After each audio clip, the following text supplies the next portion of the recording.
হ্যাঁ, তার অর্থনৈতিক ব্যাকআপ বলতে কোনো কিছুই নেই। আবাদি জমি বা এরকম কোনো কিছুই নেই। তার যতটুকু সম্বল ছিল একমাত্র থাকার ঘর, এবং তার পাশেই ছিল একটি রান্নাঘর। এখন তিনি রান্নাঘরে আপাতত তিনি জীবনযাপন করছেন। এমত অবস্থায় তার আর্থিক দুর্বলতা এতটুকুই যেন তিনি না খেয়েই আছেন, যদি আশেপাশের মানুষ তাকে সাহায্য না করেন। এবং তিনি এতটাই চিন্তামগ্ন যে আসলে তার ভবিষ্যৎটা কিভাবে চলবে এবং তিনি মাথা গোঁজার ঠাঁইটা কিভাবে পাবেন। আসলে এটা নিয়ে খুব আমরা বিষণ্ণ। যদি তার থাকার জায়গাটুকু না থাকে, পাশে দেখতে পাচ্ছেন একটি বিল্ডিং, এটি তার প্রতিবেশীর, কিন্তু তার যে একমাত্র থাকার ঘর ছিল সেটি একদমই পুরো নিঃস্ব নিশ্চিহ্ন। তার থাকার মতো কোনো পরিস্থিতিই নেই।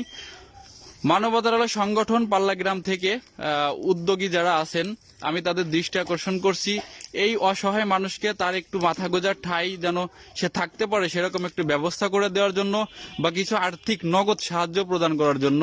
এবং তিনি যেন যেহেতু চিন্তামগ্ন আছেন, সেহেতু আপাতত যেন তার কিছু খাবার এবং তার চাল, ঘরে যে চাল ছিল সে চালটাও পুড়ে গেছে, যে কারণে আমরা শুনতে পাচ্ছি তার আসলে খাবার সংগ্রহ করাটাও এই মুহূর্তে দুর্বিষহ জীবনযাপন তিনি করছেন।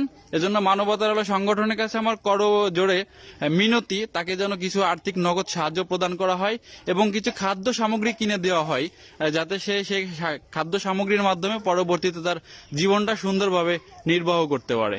ধন্যবাদ সবাইকে। আসসালামু আলাইকুম।